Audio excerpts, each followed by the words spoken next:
So maybe we get started. Hello, everybody out there at your computer screens and smartphones. This is the International Space Science Institute's Game Changer seminar series, where we look at missions that changed the game in planetary science and exploration. I'm Tilman Spohn, and I'm your host here at the International Space Institute in Bern, Switzerland. In the previous seminars, last week, we've looked at Mars, and before on Pluto and Itokawa and Ryugu and the missions Mars Express and Hayabusa 1 and 2. Should you have missed one of these talks, they are available as recordings on our website, so you can assess them and listen to them. Today's seminar, we will be looking at our neighboring planet Venus and the Mars Express sister mission, Venus Express. Our speaker today will be Vandaele, the PI of the SOIR infrared spectrometer, which is part of the SPICAV spectroscopy package on the mission. Anne leads the Planetary Astronomy Group at the Institute of Space Astronomy of Brussels in Belgium. So Anne, please, thank you very much for coming, and the floor is yours. Thank you, Tilman, for this nice introduction. And indeed, I will talk about the mission, Venus Express. I will very briefly describe the status before the mission, then talk about the mission itself and its instruments, but briefly because I want to show some results. And then, of course, the future with potential new game changers, we'll see. So Venus has been observed since a long time. Lomonosov observed, in fact, one of the first observed Venus transits, and he saw a halo, which he associated to the presence of an atmosphere. And then later, ground-based observation showed that the atmosphere of Venus was composed of CO2, that the temperature at the surface was very high, and most probably because of the clouds on Venus.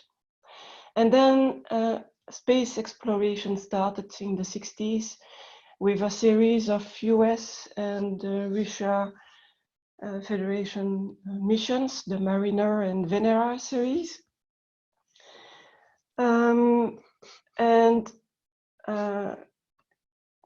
Those missions pursued, and I will say some words about them.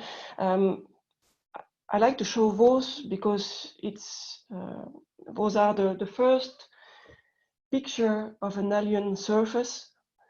So first black and white, and then some years after the first color image of a surface. But then more missions went after those, and in particular the Pioneer Venus one, which was composed of one orbiter with a series of instruments on board and 4 descent modules. And most of what we know of Venus is in fact based on Pioneer Venus mission.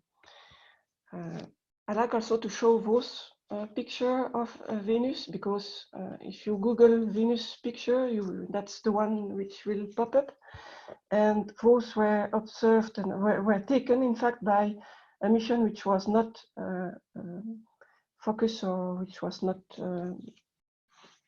whose objective was not Venus, in fact. It was just doing a flyby that Galileo took those pictures. But nevertheless, they are very interesting because they already set up the stage, I would say. You see that Venus is enshrouded to clouds. And I will come back to this figure a little later. And then the last mission of this era is Magellan, which mapped the surface of Venus. In fact, 8% of the surface was mapped with a resolution of about 100 meters at the equator, twice that at the poles. And then there was a gap of no mission at all until Venus Express. So there was more than 10 years without any mission around the planet. So what did we know about Venus before Venus Express? First on the surface, and that's mostly based on the Magellan mission, who showed that Venus' surface was mostly plains, some lowlands and highlands. Thanks to the probes, the Vera probes who landed on the surface composition was found to be basaltic, at least at the place where the measurements were done. And what we saw on the surface, the different features which were observed by Magellan showed that those features could be linked to volcanic activity. About the atmosphere, we knew that there were transparency windows in the infrared. I will come back to that later, which allow to sound below the clouds, at least on the night side. Measurement of sulfur dioxide were done at the cloud top, and already at that time the short-term variability was observed, a high short-term variability. But on top of that, a long-term trend was seen. And this is shown here in this plot, where you see that in that era, I would say, compiling all the data on sulfur dioxide, what was seen was a steady decrease throughout the years. And this was interpreted as a big injection of SO2, a plume of SO2, coming from a volcanic eruption, and then decrease and disappearance of the plumes. You see that there's missing here, and I will come back and complement this figure a bit later. Water vapor was also measured at that time, and it was shown to be very different in abundance below and above the clouds. Below the clouds at about 30 ppb, down to 1 or 2, 10 ppm above. And then a lot was known on on the clouds. You saw already this Y feature here. It was known that the clouds were made of sulfuric acid, and in fact, those big cloud structure were made of different layers of particles of different sizes and probably different composition. And that the thickness of those clouds were clearly non-uniform. And then I come back to this picture, which shows the radiation coming from the surface and going through those clouds. And you see that there is not a uniform radiation coming out from the clouds. It's structured. So this is due to the structure of the clouds themselves. Concerning the dynamics of the atmosphere, looking at this Y structure and making observation during several days, it was shown that this structure took 4 to 5 days to make a turn around the planet, which implies very high speed winds, at least at the cloud top. And then some observation of the polar vortex were done.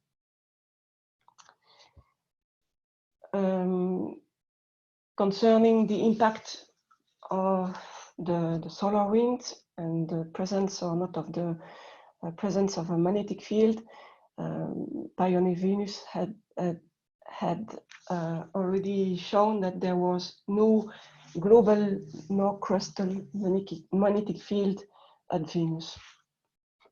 So that was the status of what was known, and those observations and results were summarized in two books, two Bibles on Venus.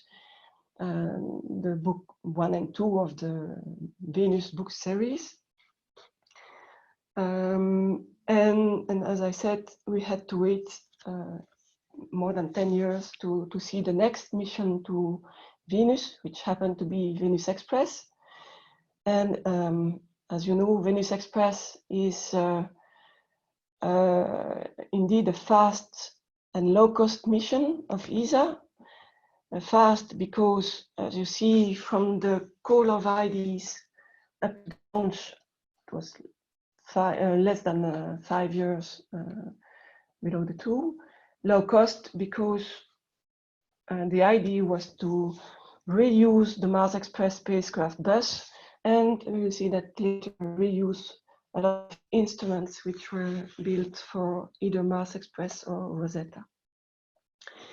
So launch of Venus Express took place in November 2005, and the orbit insertion in April 2006. The nominal science was due to end in 2007, but several extensions meant that, in fact, the mission only ended in 2014. And I will come back to the end of the mission later. The orbit of Venus Express is particular. It's a 24-period orbit, very elongated, meaning that you have a very low pericenter altitude and very high apocenter altitudes. And this allowed the different instruments on board to take observations, very different observations, different kind of observations. Nadir viewing, of course, looking down to the surface, but also stellar and solar occultations. And you can imagine that if you are looking at the planet from the pericenter or for the apocenter, you will not have the same coverage nor the same spatial resolution. And that was one of the main points of the mission. What were the science objectives of the missions? There were several, and most were atmospheric linked. So first, better understand the atmospheric dynamics. Can we understand the driving process for the super rotation, the speed, the high speed at the cloud top? Can we understand how the double vortex can be maintained? But also better understanding of the structure and the composition and chemistry of the atmosphere, and in particular, the role and the role of the different cloud layers and hazes on the planet. So as I said, most of the objectives were towards the better understanding of the atmosphere. Nevertheless, the surface properties and the geology, in particular, the potential detection of volcanic activity was one of the objectives. And on the other side, towards space, the escape processes and the understanding investigation of the plasma environment was also one of the key issues. To answer all those objectives, you need a payload. And this payload was a series of instruments. So for the plasma environment studies and escape processes, Aspera and MAG, a series of different spectrometers covering different spectral ranges with different spatial spectral resolution, a radio science experiment, and then a camera VMC. So most of the instruments, as I said, were coming from MEX and Rosetta, except for two of them, which was the camera, and then one of the channel of the SPICAV suite, which were the SOIR instruments. So those two were additions to the previous MEX and Rosetta missions. So this is a slide summarizing how the different instruments could answer the different objectives of the mission and in which altitude range they will do that. So again, the idea was to cover the full atmosphere going from the surface up to space and understand the escape processes of the atmosphere. More information on the spectrometer. So there were a series of them, and in fact a series of sub-channels, in fact, which were able to cover a very large spectral range and investigating the atmosphere under very different spectral resolution and also with different field of view. The idea was really to cover the atmosphere in different space and special time resolution to get a complete and global overview. And just to mention, for those who might not know that the PFS instrument did not work. So you won't see any results coming from this instrument. So from now on, I will show some results obtained by the different instruments on board. And I will start with some results illustrating the dynamics of the atmosphere. And first, some results concerning the polar vortex. So here you have some illustration of what was known before. So some picture taken by Mariner 10 and then by Pioneer Venus. And here you have an illustration of what the VERTIS instrument could obtain. Those were obtained during the first orbit around Venus. There are some hours apart from each other, and you clearly see the evolution of the polar vortex. You see also the night side and the day side separation seen by the instrument. So you see that the vortex is very complex and far more variable than was previously thought. In fact, it has been shown that the morphology of the vortex was changing on time scales of less than 1 day.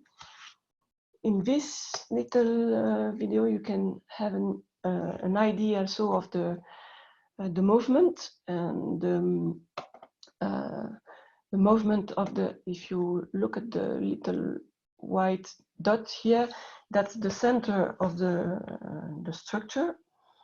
And you see that it is not superposed to the South Pole. And on top of that, the movement around the pole was shown to be of the order of 5 to 10 days. So highly variable structures, which could be investigated in terms of temperature. And this is shown here. I won't enter into the details of this. a lot of work has been done in modeling both structures and trying to reproduce the complexity of the polar vortex.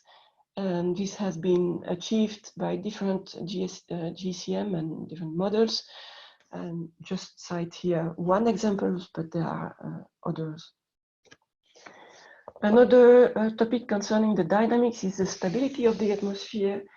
And this is shown here, where in the plot, the Richardson number has been represented. So this number, which is defined here by this formula, is derived from the temperature field. And in this case, this temperature field was provided by the radio sounding experiment and winds. And you can see that so this plot is showing the evolution of the Richardson number with altitudes and in latitude. You have here a zone where this number is lower than unity, and it can be shown that this means a zone where you can encounter convection and turbulence. And in fact, this zone here is very unstable. It's a permanent structure. It extends from pole to pole, and it has been shown that it promotes the creation of supercell and cell just above this layer. The influence of the topography has been shown, observed in different ways. Here, for example, you have pictures of clouds obtained by the VMC camera, and you see structures which could be associated to the propagation of gravity waves. It could be shown also to be present in the temperature profiles obtained by the Vera radio occultation experiment. By looking at the detailed variation of the temperature, and static stability could be also derived and were associated. So those differences here were also associated to the propagation of gravity waves.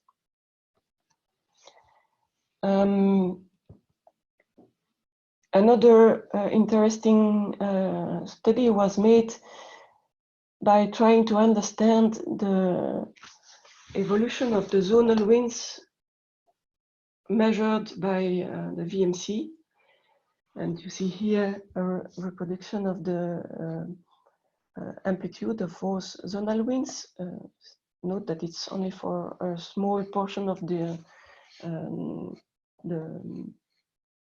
planet. And if you compare that with topography map of the same region, you can't but just see that there is a clear correlation between the higher winds being associated to the higher relief, and that has been explained by gravity waves being generated when encountering high relief, being transported upwards and delivering their energy to at the cloud top, being transformed into higher velocity winds. A last illustration of the dynamics of the Venus atmosphere, in fact, has been indirectly shown. This was known but never measured, and this here has been a proof of the circulation happening from the solar to the anti-solar points. The idea is that CO2, who is the main constituent of the atmosphere, would be photodissociated on the day side, and oxygen atoms would be transported by this solar anti-solar circulation, and oxygen atoms would recombine on the night side, following a series of reactions which would emit light, and this light was observed and mapped by Venus Express. And you have here a map of the oxygen night glow, centered, almost centered. And there are some studies about those night glows on the anti-solar point. The thermal structure of the atmosphere was sounded by several instruments on board the spacecraft. VERTIS, Vera, SPICAV, and SOIR could derive temperature profiles or temperature mapping, and there has been a great effort during one EC workshop to try to combine all those results to get a global or more integrated view of the thermal structure of the atmosphere. And this is an example of the different profiles obtained for a latitudinal beam during the night, at the terminator, and during the day. So, concerning the atmospheric composition, this is a nice summary of what could be measured and observed. You have different spectrometer on board Venus Express which could detect trace gases. VERTIS, using those transparency bands, could look below the clouds and measure a series of trace gases, including water and SO2. But it could also map those trace gases at the cloud top. The SOIR and SPICAV instruments using stellar and solar occultation could derive vertical profiles above the cloud top. And it's not indicated here, but VERTIS also did some limb observations which could lead to a vertical profiling of CO, for example.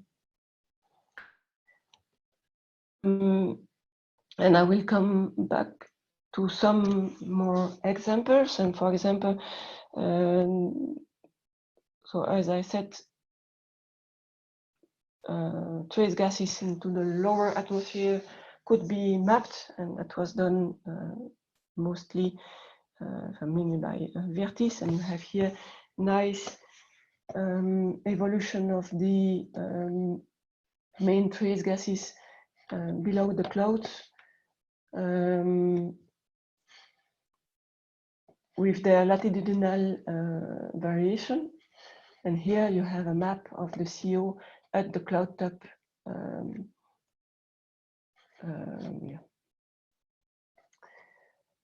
Concerning volcanic gases above the clouds or in the mesosphere, I'm coming back to this picture I showed in the beginning.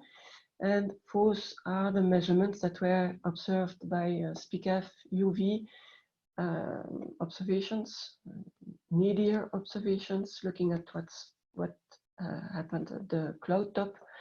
And you see that there was a clear increase in the SO2 observations, and then followed by a decrease, a bit like what was observed in the previous by the previous missions.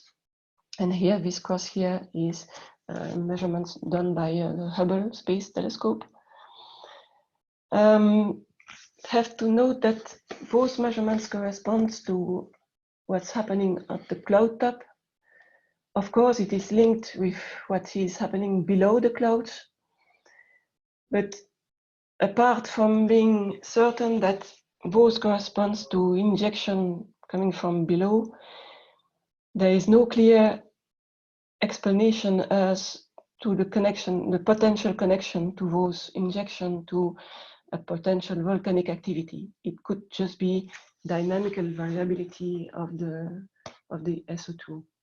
This is still not completely understood. This picture was in fact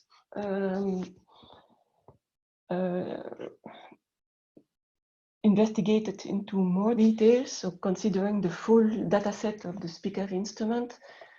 Recent analysis found, so it's again the evolution of the SO2 content of the cloud top with time.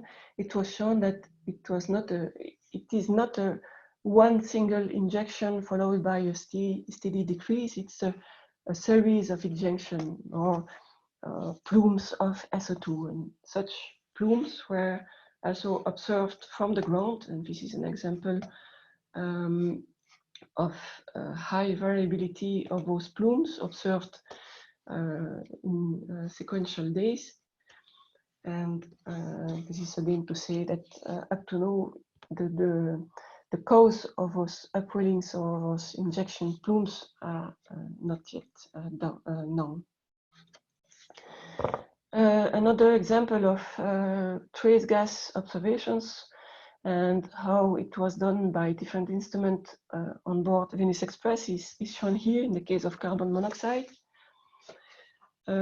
where here in this, it's a busy slide. It's the only way to show that all the instruments could give a very global view of what was happening. You have results from the SOIR instrument. So abundances expressing VMR in function of the altitude. You have different curves corresponding to different latitudinal beam going from the more equatorial towards the pole. And for each one, you have two lines, one for the dawn and one for the dusk. SOIR was doing solar occultation, meaning it was probing the terminators, so the morning and evening terminator. And you can see that at the top of the atmosphere, what you have is usually the abundance of carbon monoxide at dawn was lower than at dusk, and then going from the poles to the mid-latitude to the equator, you had a slight increase. Whereas at the lower part of the atmosphere, this was the contrary, or different at least. And what was nice was that this behavior, of course, was also seen by another instrument on board Venus Express, VERTIS, doing limb observations, but also by doing media observations down below the clouds.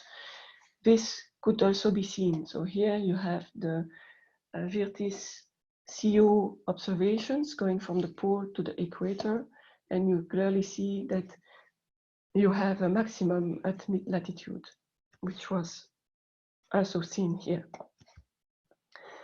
And such behavior was had in fact already been seen from years before from the ground, because CO on Venus has been followed since many years using ground-based observations. And this can give you a global understanding of what's happening and how to understand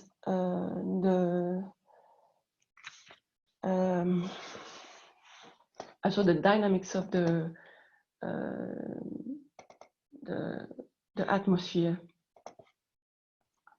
And this is what was proposed by Zhang based on the CO observations in the below the clouds, but could be confirmed also by what was observed above. So I will stop showing some results on the atmosphere and shifting more towards the surface. Two instruments could be look at the surface, VERTIS and VMC, who had capabilities to see at around the 1 micron, which is one of the transparency band allowing a direct view of what's happening on the surface. And from those measurements, you can derive temperature, and this is shown here. In the case of VERTIS, you could derive a temperature field, which are compared to the topography map obtained by Magellan. And of course, there is a direct link. There is nothing new here. It's as what's happening on Earth.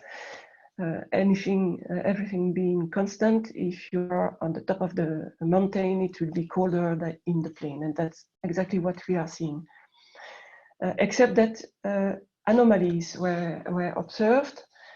And this is shown here, where not putting the temperature, the surface temperature, but the emissivity, you can see clearly the anomalies in the emissivity, and in particular in this region,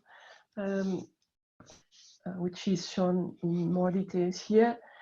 The high emissivity has been interpreted as fresh lava flows, and so as proofs of recent volcanism on the surface. And the more dark, less with a lower emissivity could be attributed to weathered material. And this is another example obtained by VMC, which could detect also thermal anomalies, which were related to hot lava flows on the surface. And this was one of the press release on ESA asking if those could be proof of Venus being still an active planet. Going towards escape processes and the impact of the magnetic, or the absence of the magnetic field on Venus. I won't enter into the detail. I'm not a specialist at all of those topics, but there was a question that was asked, which is quite pertinent, I think, is up to now it has been kind of accepted that magnetic fields were protecting the atmosphere from escape, from being disaggregated by the stellar wind or blown off by the stellar wind. Is it really true, in fact? And escape rates have been measured at Venus, and you have here some measurements on the escape rates for the atomic oxygen. In fact, those numbers are very similar to what was obtained for Mars, and they are comparable, not exactly the same, but comparable to what is happening on Earth. Note also that the ratio of hydrogen and oxygen was measured and is in fact very close to the stoichiometric value in water, which might imply that still today we are seeing water escaping from Venus. Anyway, the answer to the question of the need of a magnetic field to protect the atmosphere is less than intuitive. In fact, the magnetic field, the presence of a magnetic field will increase the cross sections seen towards the solar wind. The atmosphere will then absorb more energy, and this, in fact, might counteract the shielding effect. And so the latest reasoning, and that's based on the observation made by Venus Express on Venus, but also on missions around Mars, is that the net effect of the presence of the magnetic fields might not make much difference in the protection of the atmosphere. Coming to the end of the mission, the idea had always been to test aerobraking, natural aerobraking with the satellite, so to investigate how the atmosphere will slow down the spacecraft. And in fact, it has been done during the mission. So it's what's called the VEX experiment, using the engineering sensors on the spacecraft itself, and the measuring of the acceleration of the spacecraft. And you can see here the densities derived from this analysis, and you can see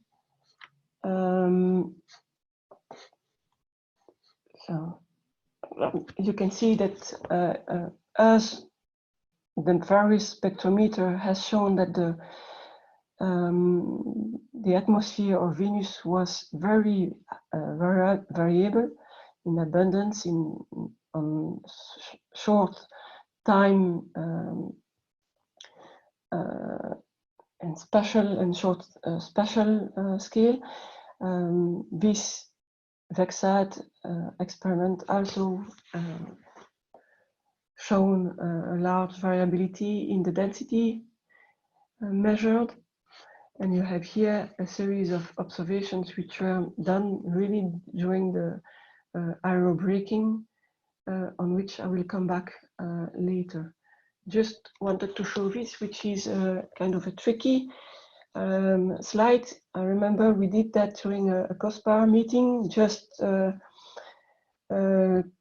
cutting and pasting all the results from the different instruments to see how good they were overlapping each other. And I think it's very nice because it showed that the density measured by Vera below or above the lower atmosphere was measured by SPICAV UV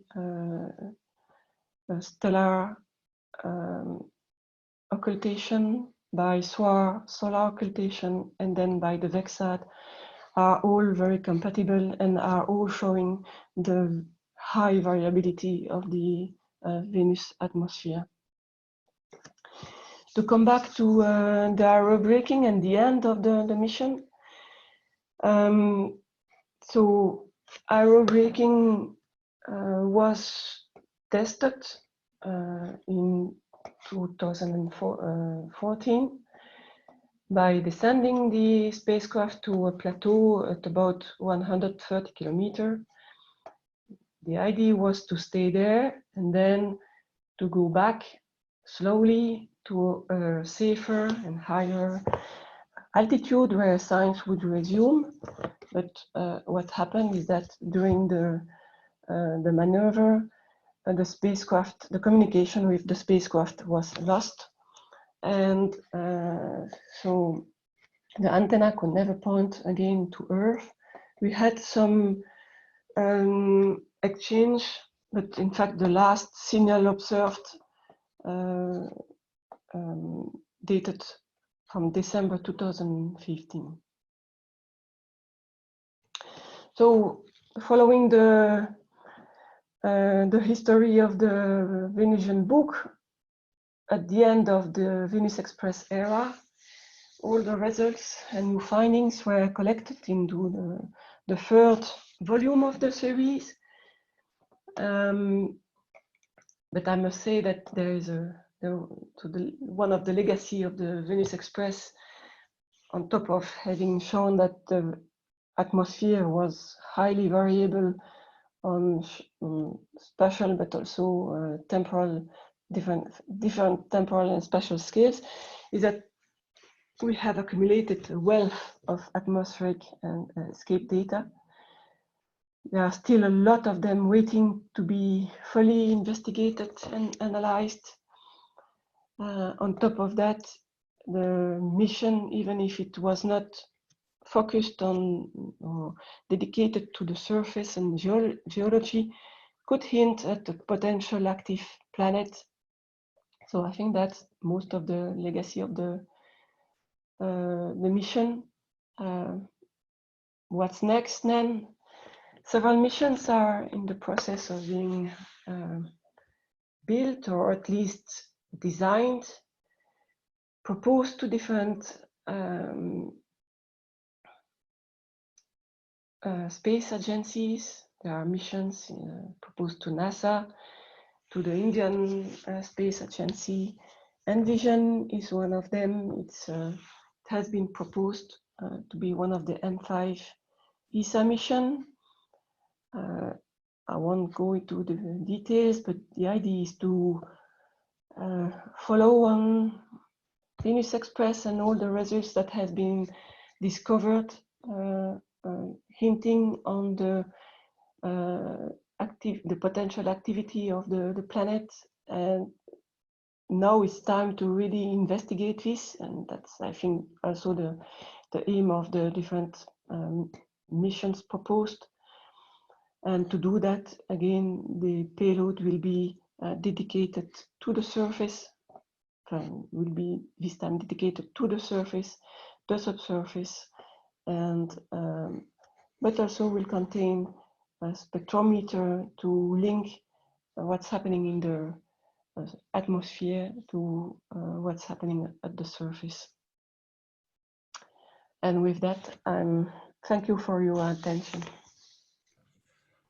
Thank you very much, Anne. This was fascinating. Thank you very much for your interesting talk about this, real important step forward in our exploration of this difficult to explore planet, actually, and a little bit, aside of the attention. So I'm really looking forward also to the missions to Venus to come. I was particularly, fascinated by the evidence for relatively recent volcanism that you showed, which is quite important. Well, so Anne will be available for question and answers, and we actually have two channels, so to speak. You can either raise your hand and we will give you the word, or some people don't have microphones, so they can use the chat channel. And in that case, I will read the question to Anne and she can answer. But we'll start with the raised hands. We have three here. Joseph Lemaire is the first. And Sylvia, why don't you give the word to Joseph?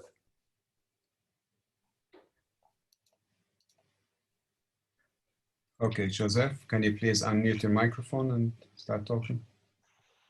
Yeah, can you hear me? Yeah, we can hear you. Yeah, first of all, thanks a lot, Anne, for that fantastic presentation. I mean, you've given us a very comprehensive idea about the kind of contributions that we've got to science from this mission. So thanks a lot for that. So my question, I'm particularly interested by your payload, the SOIR, in the SPICAV suite of instruments. So as I understand, this payload uses solar occultation to study the Venusian mesosphere. So this method, as I understand, is very different from, say, conventional in situ measurements. So, and it seems to be, several times more complex to pull off.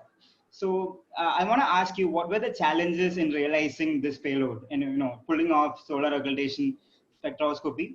I think this question is applicable for both the Mars and Venus missions, but I would like to know particularly for the Venus missions, what were the challenges that you had to face to realize this payload and for doing science from this payload? Yeah, so is my question clear? Yes. So how to say that?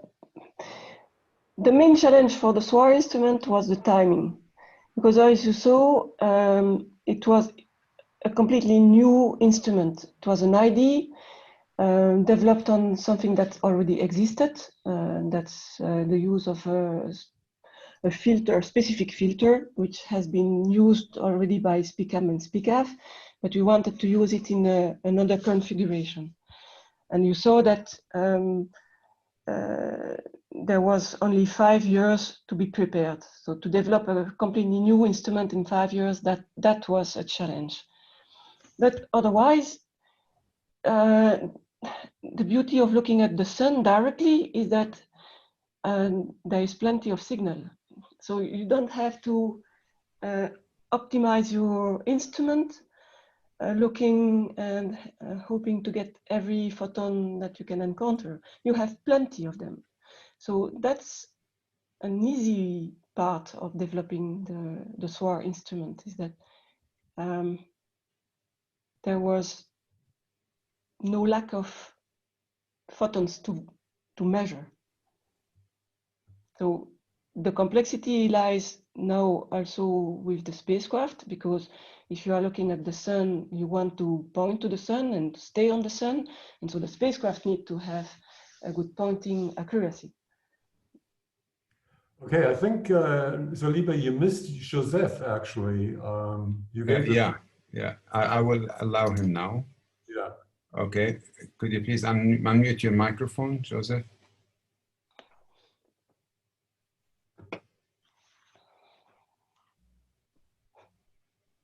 Joseph, if you can hear me, can you unmute your microphone, please? Well, while we wait for Joseph, I read a question from the chat. So Pavel Krupa wants to know, the early Venera images of the surface of Venus seem to suggest flat rocks. Are the rocks flat? And if so, do we understand why? To be honest, that is absolutely not a topic that I know of. There has been a lot of investigation on that, but I would, I can send you a reference about that, but I'm not an expert in that. I don't want to say stupid things.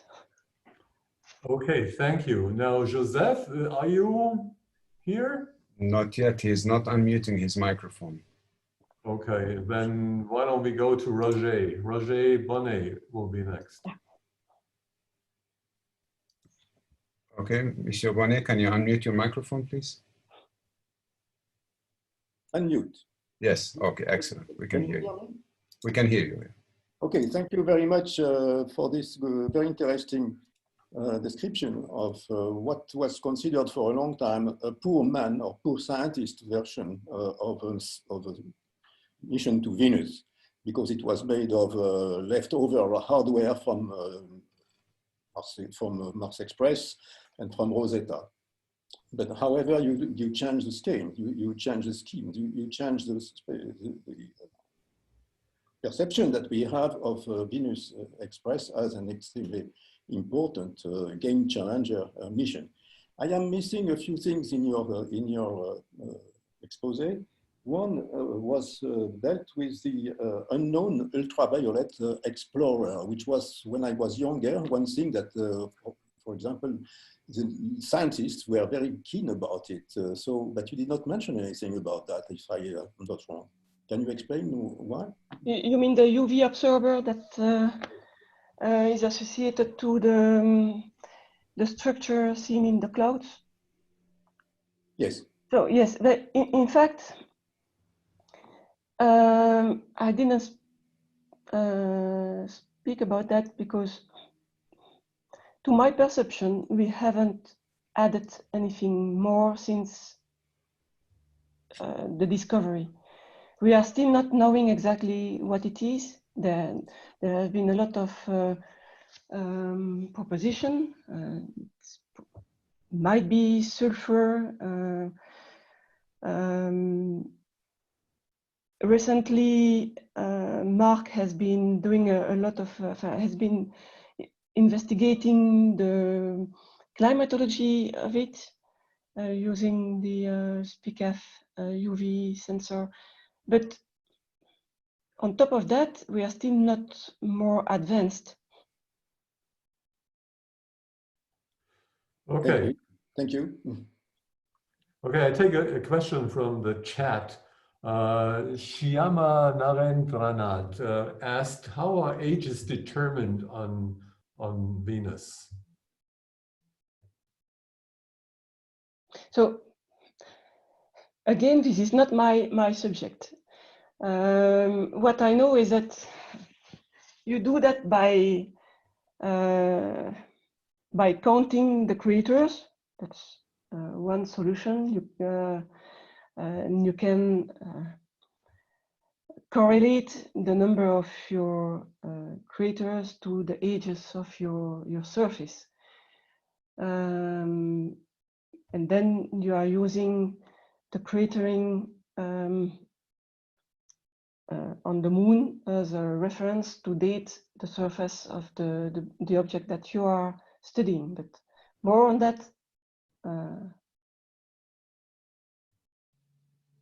I can't tell you. Okay, yeah, I can confirm. I mean, the ages on planetary surfaces are determined by counting craters and compare the density of craters to a reference surface on the moon. I mean, in a nutshell, I mean, it's a very much more complicated problem, but in a nutshell, it goes like that. So Joseph, let's try Joseph again. I mean, he seems to be having problems, but maybe this time it works.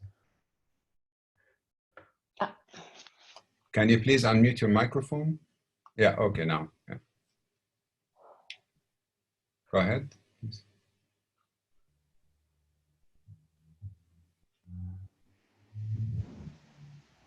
Okay, that doesn't seem... No. Okay. Okay, then there is, well, how can one get a summary regarding the magnetic field surrounding Venus? I mean, I think you will have to just look at the web and search for papers on Venus magnetosphere. I don't, or do you have a... There is a very good summary in the book 3, and it has also appeared in Space Science Review. So, okay. Here we have another question from India related to lightning on Venus. What do you feel are the possible areas of regions of interest which could possibly exhibit lightning signature, if any? Do you feel terminator regions or convective cells could be possible candidates given that Venus' atmosphere exhibits strong convection? so lightning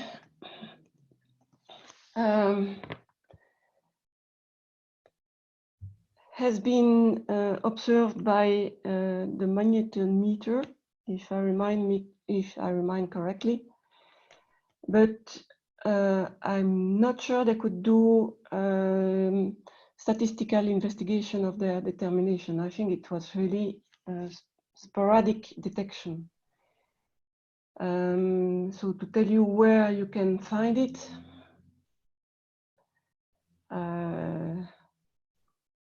that's an intricate question. Maybe this question is more suited. Has polarimetric data in IR given any recent results on particle size distributions in the clouds? Yes. To ISRO truly triggered our plans to have a mission to Venus. Thank you. This is from Kumar. Yes. So this has been indeed. I could not have time to show that, but this has been investigated a lot.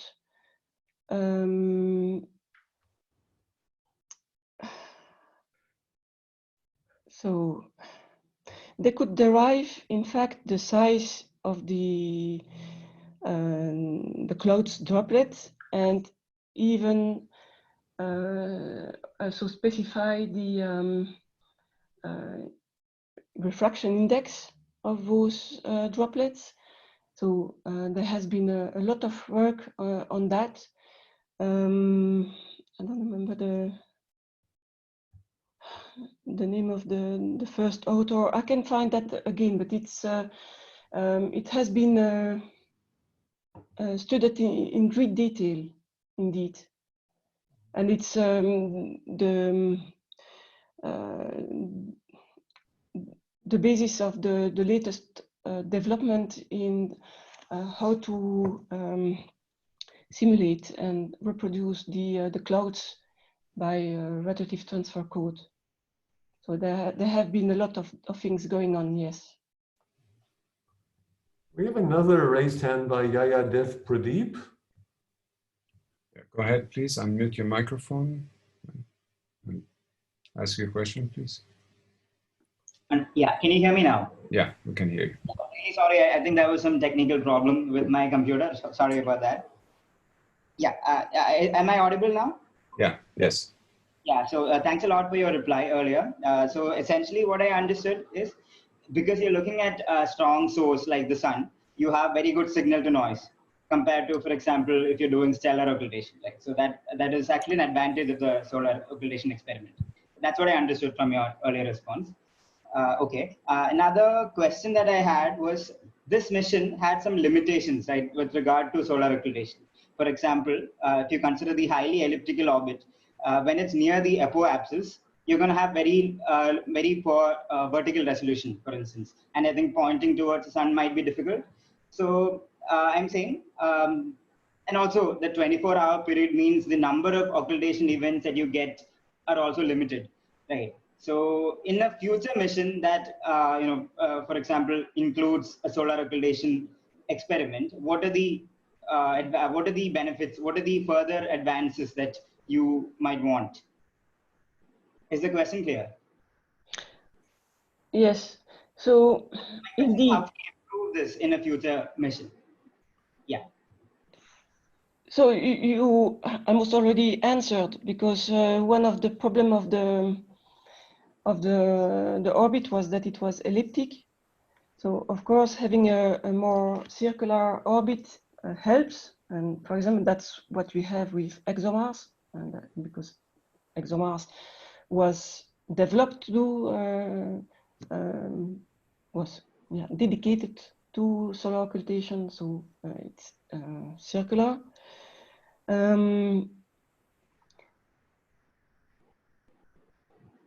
That's about it. Okay. Also, I would want to know, in an experiment like this, will you be able to measure, equatorial regions using this method? What do you mean? As in, see, for example, you're studying through the line of sight, right? So, if, for example, in the Venus Express mission, the inclination was 90 degrees. Yes. As I understand, right? So in that case, the line of sight is not likely to go near the equatorial regions, right? During the sunrise and sunset events. So are you likely to miss out on observing the equatorial regions of the planet? I'm talking about the latitude coverage of the observations.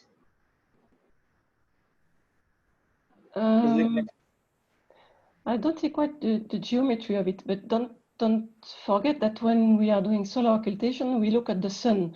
So it's much brighter than anything else. Okay, I'm talking about the geometry actually.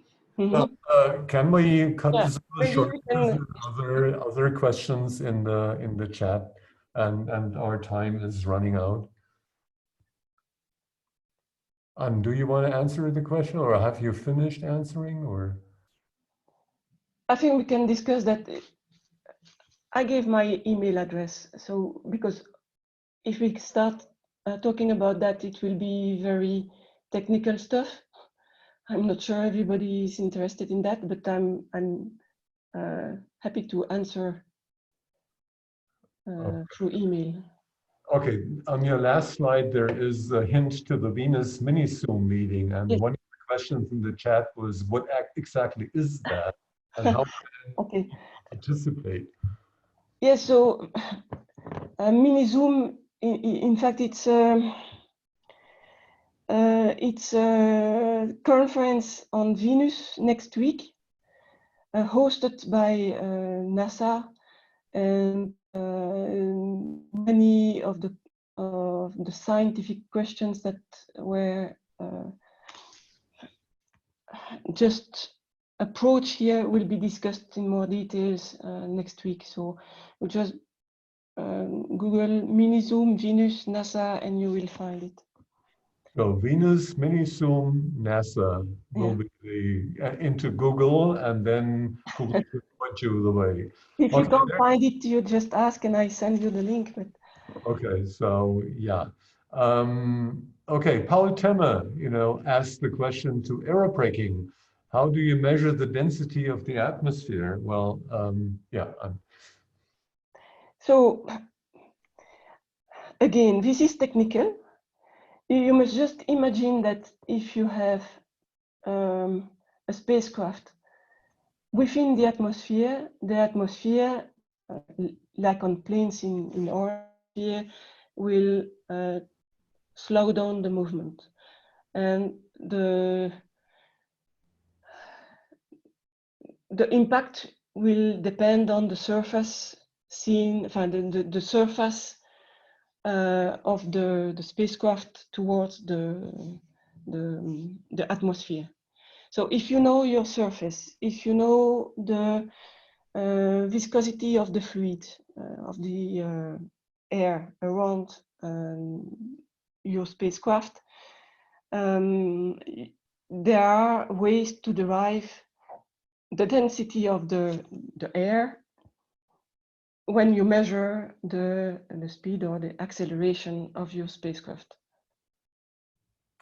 So you are measuring acceleration, for example, from sensor on your spacecraft, and knowing the surface, knowing the temperature, the viscosity, you can derive the density of the fluid, which is slowing you down.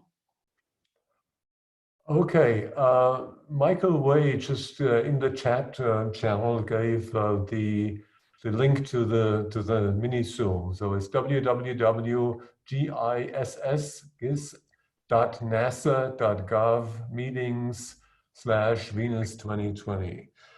Okay, I think I don't see any raised hands anymore. I don't see any chat messages. Hopefully it didn't miss anything like I did last time, unfortunately. So next week, we will actually pause for 1 week the seminar series, as we will have a workshop here at ISI, and we will resume on September the 20th. No, excuse me, on September 10th with a talk on Juno and Jupiter by Ravid Helet, followed by a talk on Cassini-Huygens at Titan by Athena Kustanis, and that again followed by a talk on Rosetta by Jessica Agarwal. Thank you very much, Anne. Thank you very much, audience. We will meet again in 2 weeks from now, and I'm looking forward to seeing you all back in the ISI Game Changer seminar. Have a good evening if you're in Europe, or a good day in the United States, or a good evening in India. There are a lot of folks from India participating this time. Okay, bye-bye, and thank you again, Anne, and have a good time. Bye-bye. Thank you, bye.